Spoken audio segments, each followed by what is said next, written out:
Bonjour, je voudrais raconter dans cette vidéo la vie et le martyre de Sainte Kyriaki de Nicobédie, autrement dit en français Sainte Dominique. Cependant, je voudrais mettre en garde. Les gestes de son martyre ont été racontés bien après sa mort, au IVe siècle, et donc, comme ça se passait beaucoup, ce qui a donné d'ailleurs le terme d'hagiographie, eh bien, à partir de faits réels qui se sont passés, il y a un écrivain plein de piété qui a grossi les choses. C'est une évidence. Ça ne veut pas dire qu'il n'y a pas eu dans son martyre, je dirais, des tas de circonstances miraculeuses, bien au contraire, comme je vais le montrer. Mais je dirais, on avait tendance à en ajouter et à en ajouter et à en ajouter encore, je dirais de telle manière que le récit ne devient plus crédible. Alors que, en regardant ce qui se passe dans les églises lorsqu'elles démarrent et lorsque il y a des persécutions analogues à celles de Dioclétien dans le début du IVe siècle, cette persécution terrible qui fit un nombre incroyable de victimes dans l'église, eh bien, on voit qu'effectivement, il y a de vrais miracles donnés par Dieu, mais que il n'y a pas besoin de choses, je dirais, absolument stupéfiantes, en exagérant, un peu comme on le racontait, eh bien, par exemple dans l'Ancien Testament.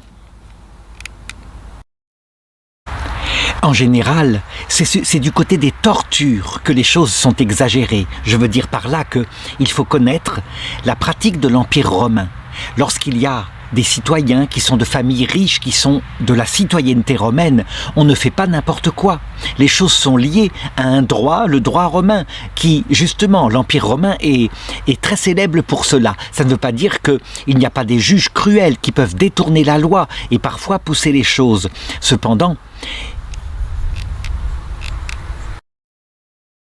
cette considération réaliste sur certaines libertés qui étaient laissées aux fonctionnaires, mais pas trop, permet de reconstituer globalement ce qui s'est passé pour elle. Alors d'abord, le début de son histoire. Elle commence en fait avec l'histoire de ses parents, vers 270 après Jésus-Christ. Des parents qui habitent en Calabre, dans la ville de Tropea, donc en Italie, et qui sont manifestement des citoyens romains aisés. Ils sont chrétiens, ils sont profondément chrétiens, dans une époque où il n'y a plus de persécution depuis un certain temps. Il faut dire que la persécution va redémarrer plus tard, et violemment, de manière incroyablement plus violente que tout ce qu'il y avait eu jusqu'ici. Ce couple-là, étant donné à Dieu, vivant de prière, s'était tourné vers le Seigneur parce que, au bout de quelques années de mariage, il n'arrivait pas à avoir d'enfant. Et c'était pourtant le désir le plus fervent de l'épouse en particulier. Et du coup, son mari voulait pour elle, bien qu'ils aient un enfant issu de leur chair. Ils prièrent donc Dieu, ils supplièrent Jésus-Christ et ils promirent que si Dieu voulait bien les exaucer, alors l'enfant qui naîtrait, quel qu'il serait, leur serait consacré ou lui serait consacré dès sa naissance. C'était finalement une manière de faire tout à fait chrétienne, comme on le voit par exemple dans la légende à propos de la naissance de la Vierge Marie. On dit que Sainte Anne et Saint Joachim eux-mêmes étaient stériles et firent ce genre de prière. Eh bien, au bout d'un certain temps, ils furent exaucés et en 287, voici que leur naquit un dimanche leur petite fille. Et donc, voulant louer le Seigneur, ils décidèrent de l'appeler Kyriaki, ce qui signifie en grec, tout simplement dimanche. Et donc, on peut le traduire en français par Dominique, dominicain, le jour du dimanche. Donc voilà pourquoi nous l'appellerons jusqu'à la fin de cette histoire, la petite fille, nous l'appellerons Sainte Dominique. Elle était leur enfant chéri, mais comme il l'avait promis, ils la baptisèrent tout de suite et puis ils l'élevèrent dans la foi catholique, véritablement en lui racontant les circonstances de sa naissance et la manière dont ils avaient promis que sa vie appartiendrait à Jésus, qu'il pourrait faire ce qu'il voulait d'elle. Et la petite fille grandit dans cette perspective-là et développa une vie de prière intense. Elle fut d'accord avec ses parents et elle passait ses journées avec eux à louer Dieu, ne serait-ce que pour son existence. Donc, elle se développa tout à fait saintement et, arrivée à l'âge de 16 ans, ce fut à cette époque-là que sa beauté commença à fleurir. On le sait, dans cet empire romain qui était encore païen, eh bien, le statut des femmes et des jeunes filles en particulier était souvent dépendant de la volonté totale du pater familias, c'est-à-dire du père de famille, qui avait quelquefois, quand les filles en particulier refusaient d'obéir aux volontés de leurs parents, qu'avaient comme un droit de vie et de mort, et ceci était comme canonisé par le droit romain. On voit d'ailleurs des traces de cela jusque dans le code de Napoléon. Napoléon, qui était né, on le sait, sur l'île de Corse, eh bien, il institua, lorsqu'il créa le code civil pour la République française, il institua des choses qui lui venaient du droit romain, donc de cette époque-là. Et voilà pourquoi il mit la femme en état de soumission, de perpétuel mineur.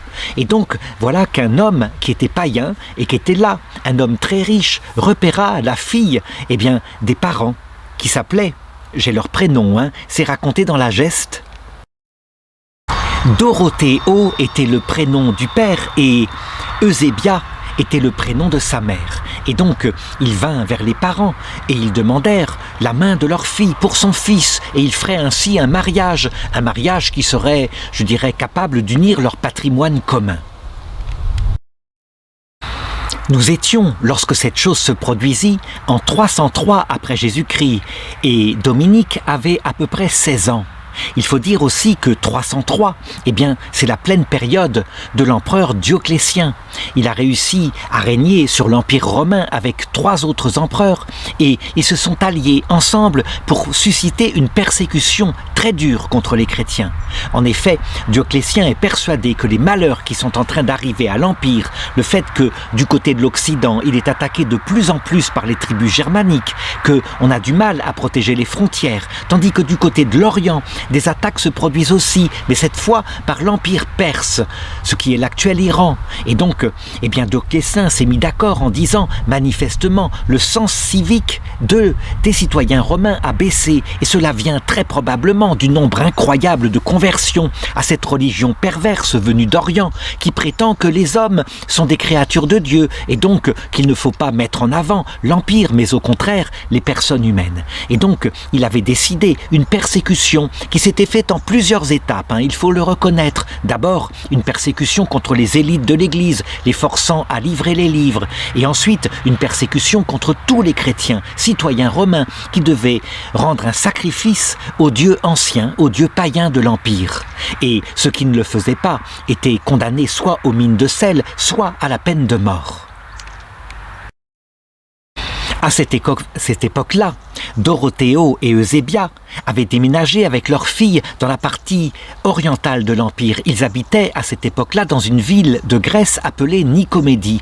Ils étaient donc passés de Rome, on peut dire, la partie occidentale à la partie orientale, comme ça se faisait souvent. Les voyages étaient très fréquents dans l'Empire romain, parfois par mer, parfois par terre. Or, il semble que Dominique, cette très jeune fille, assistait à la scène de ce païen ainsi qui venait demander sa main, et elle protesta tout simplement, très naïvement, et de manière très limpide, en disant « Ah non, non, non, ce n'est pas possible, je n'épouserai personne. Je suis vouée au Christ, et je désire mourir dans la virginité. » C'était évidemment une proclamation très imprudente en cette période de persécution. Et les chrétiens en général étaient invités par les évêques à faire le dos rond, à ne pas manifester trop clairement sa foi. D'autres, quand ils étaient trop connus pour être chrétiens, s'enfuyaient dans les forêts en attendant que la persécution s'arrête. C'est ce que fit par exemple Sainte Macrine en emportant sa famille tout entière dans une forêt à cette époque et dans la région qui est citée ici. Fort heureusement d'ailleurs, puisque Sainte Macrine l'Ancienne, eh bien, fut à l'origine d'une lignée de saints qui eurent un rôle très important au IVe siècle avec plusieurs docteurs de l'Église. En tout cas, pour ce qui était des parents de Dominique, la chose était faite et le païen, furieux de s'être vu refuser les mains de cette belle jeune fille, eh bien, décida de dénoncer les parents aux autorités romaines.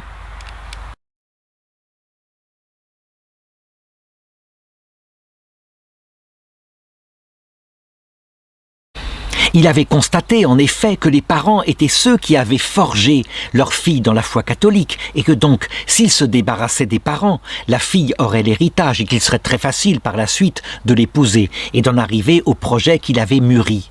Et donc, dénoncés, ils furent arrêtés par le gouverneur, et là, il les convoqua, il les interrogea, et eux, qui étaient des parents très limpides, très francs, ils avouèrent, oui, ils étaient chrétiens. Lorsqu'on leur demanda de sacrifier aux idoles romaines, voilà ce que répondit courageusement Dorothéo, son père. « J'ai appris de mes parents à n'adorer qu'un seul Dieu, le Créateur du ciel et de la terre, qui s'est incarné pour notre salut. » Alors, ayant avoué qu'il était chrétien et ne voulant pas sacrifier, et sa femme Eusébia étant dans la même situation, ils furent livrés au gouverneur qui leur donna la palme du martyr. Et c'est ainsi que leur jeune fille, Dominique, se retrouva orpheline, seule, avec la fortune de ses parents, mais évidemment complètement démunie, et puis très fragile, elle n'avait que 16 ans, je le rappelle. Croyant circonvenir très facilement son esprit, le Seigneur lui proposa donc le mariage qu'il avait envisagé avec son fils. Et elle répondit, elle si frêle, elle se montra forte comme un légionnaire romain. Et c'était une chose tout à fait remarquable d'ailleurs, que cette résistance des filles, résistance incroyable aux pressions qui étaient faites à l'époque alors qu'elles n'avaient aucun droit. Et elle se montra inflexive, elle lui dit que rien ne pourrait la séparer de l'amour du Christ. Étant rendu ici, dans le récit de la geste et du martyre de Sainte Dominique, on voit que le père, furieux, la livra à des soldats qui la fouettèrent. Mais en réalité, quand on comprend les projets qu'il avait pour son fils, il est évident qu'il ne fit pas cela, et que là, l'écrivain ecclésiastique a transformé en torture d'ordre physique des tortures qui furent réelles, mais qui furent d'ordre psychologique. Il n'était pas question, évidemment, que le corps magnifique de cette jeune fille soit abîmé, puisqu'il voulait la donner en mariage à son fils. Et donc, on peut penser que la réalité de ce qu'elle vécut à ce moment-là, ce furent des pressions, accompagnées de menaces, mais aussi de promesses, bref, toutes sortes de pressions, de manière à la faire flancher d'ordre psychologique. On peut imaginer qu'elle fut mise en prison, mais rien ne put la faire fléchir, et elle le disait, « Ne t'égare pas, Maximien, jamais tu ne pourras me vaincre, car Dieu me porte secours. » C'était une résistance incroyable au point que le père, furieux, s'attaqua à un moment donné dans sa colère et gronda les 4 gardes qui avaient essayé de la faire fléchir et qui n'y étaient pas arrivés. Et il se disait, mais vous vous êtes mal comporté, vous vous êtes laissé séduire par elle-même, par sa fragilité, ce n'est pas possible. N'importe qui ferait céder. Et on le comprend, quand on voit par exemple, la façon dont, dans un empire qui ressemble un peu par sa mentalité à l'empire romain de l'époque, les choses se passent pour des jeunes filles qu'on arrive à faire céder. Par exemple, au Pakistan, où il y a, en 2023, où je fais cette vidéo, des choses analogues, des filles qui sont mariées de force, l'autorité absolue du père. On voit des filles qui, évidemment, sont très fragiles et ne finissent par céder, au point quelquefois d'ailleurs de vivre un tel martyre que, avec leur belle famille, plutôt que de continuer à le vivre, elles préfèrent s'immoler par le feu en se servant de l'essence qui leur sert pour faire la cuisine.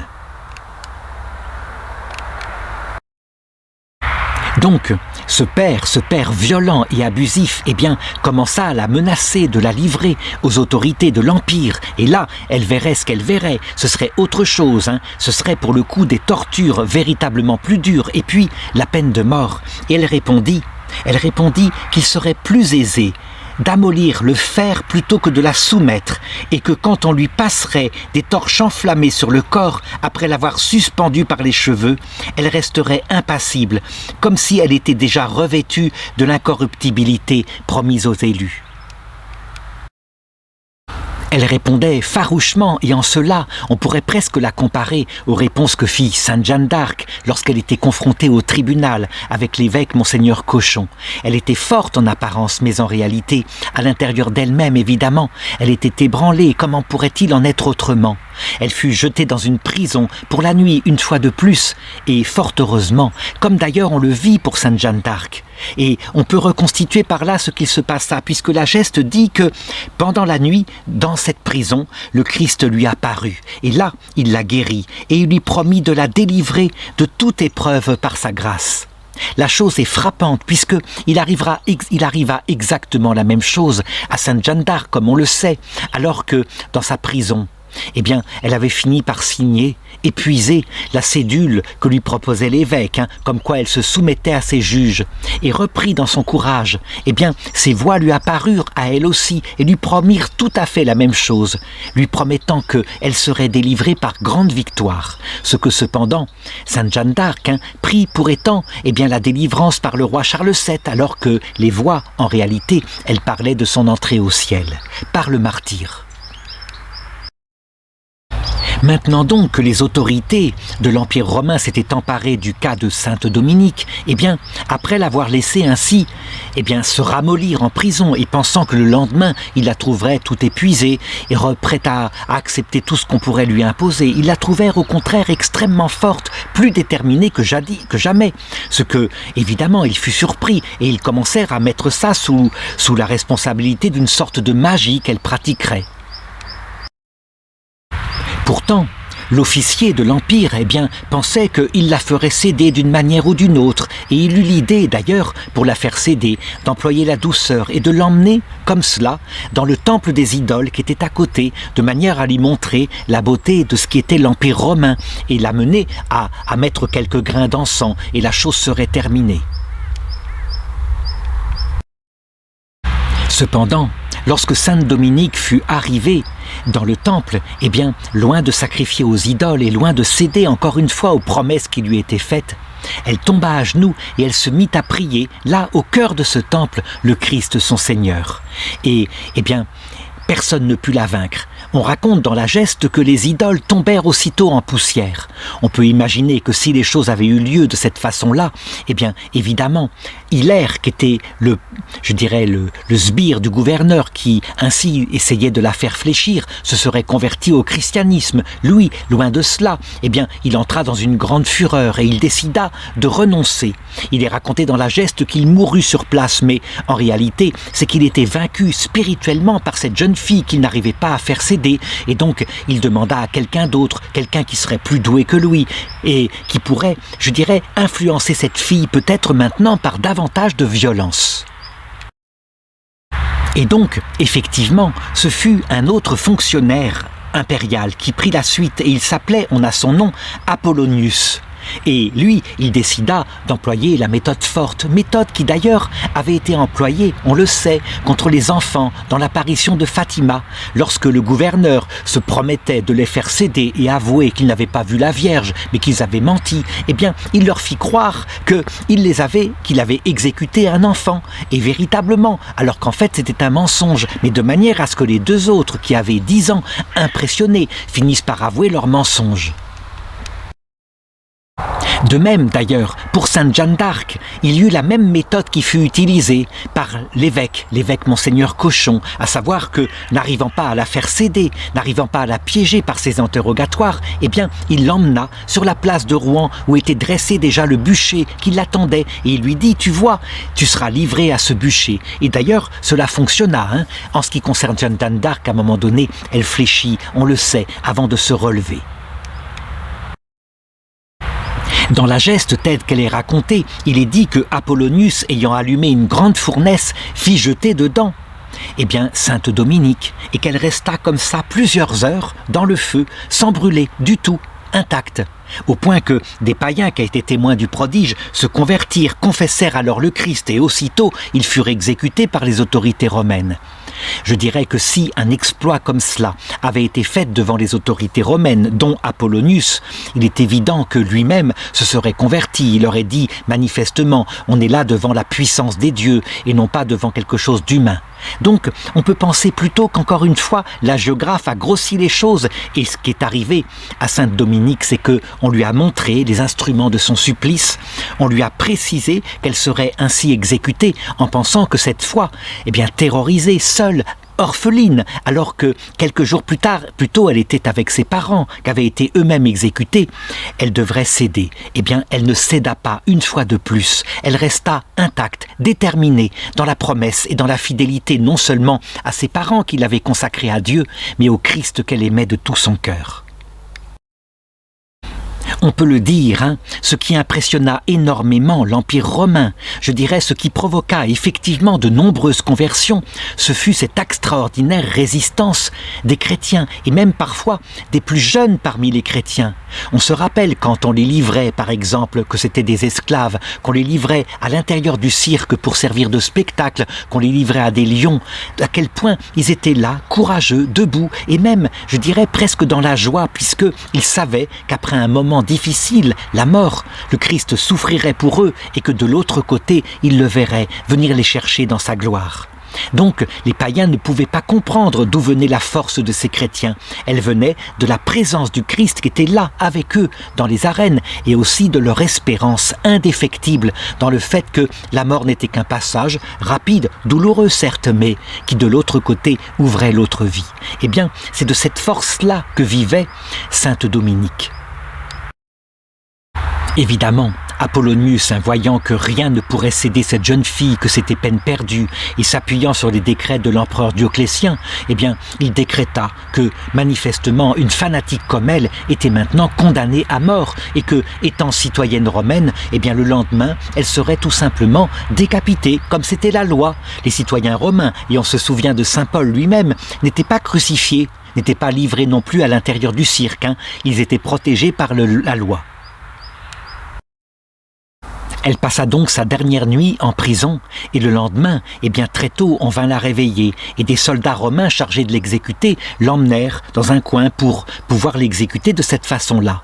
Elle leur demanda humblement, et ils cédèrent, de pouvoir, s'ils acceptaient, pouvoir se mettre à genoux pour se préparer à la rencontre avec son Seigneur, et de pouvoir faire une prière.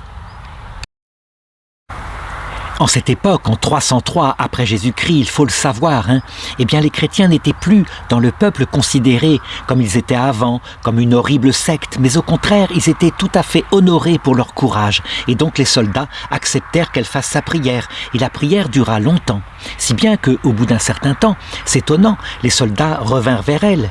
Et ils la trouvèrent, elle était allongée sur le sol, et c'était curieux. Et ils la secouèrent, et ils trouvèrent que tout simplement, elle était morte et ils furent vraiment stupéfaits. Ils n'avaient pas eu à la décapiter. Elle était morte comme cela. Que s'était-il passé entre-temps? Eh bien, voilà ce que raconte la geste. Tombant à genoux, elle adressa à Dieu une longue prière. Lui, le Christ qui lui avait donné la force de témoigner de son nom devant les rois et les princes et qui avait préservé jusqu'à maintenant sa virginité et qu'elle était prête maintenant pour les noces mystiques. Alors, des anges lumineux lui apparurent et vinrent prendre son âme et l'emmenèrent dans le ciel pour la présenter à son époux.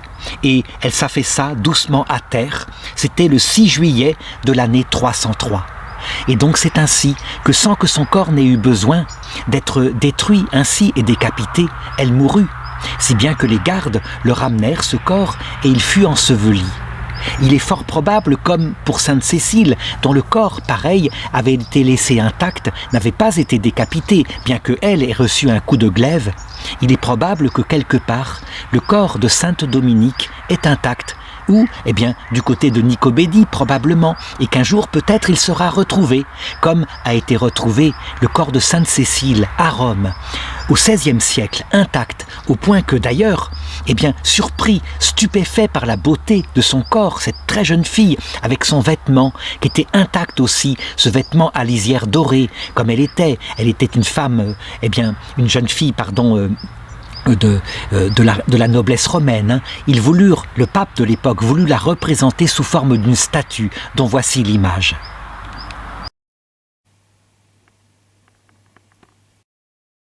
Les soldats qui étaient là ne lui tranchèrent donc pas la tête, mais ils témoignèrent par la suite, et ils en témoignèrent 10 ans plus tard, surtout lorsque l'Empire romain accepta un édit de tolérance grâce à l'empereur Constantin. Ils racontaient partout qu'ils entendirent une voix qui leur disait « Frères, allez raconter à tous les merveilles de Dieu », et ils ne s'en privèrent pas. Quant au corps de sainte Dominique, eh bien, voilà ce qu'il en advint. Des chrétiens qui avaient vu la stupéfaction des soldats romains, qui étaient d'ailleurs partis pour informer de ce qui s'était passé, eh bien, relevèrent son corps et l'enterrèrent dans un endroit correct, un endroit que manifestement on n'a pas encore retrouvé. La ville de Tropea en Calabre prétend avoir quelques morceaux des reliques de son corps. Et voilà pourquoi, sainte Kyriaki, qui est appelée aussi en Italie Santa Domenica, est la patronne de la ville de Tropea. Elle est l'objet d'une grande vénération et tous les ans, il y a une grande fête en son honneur dans toute la province.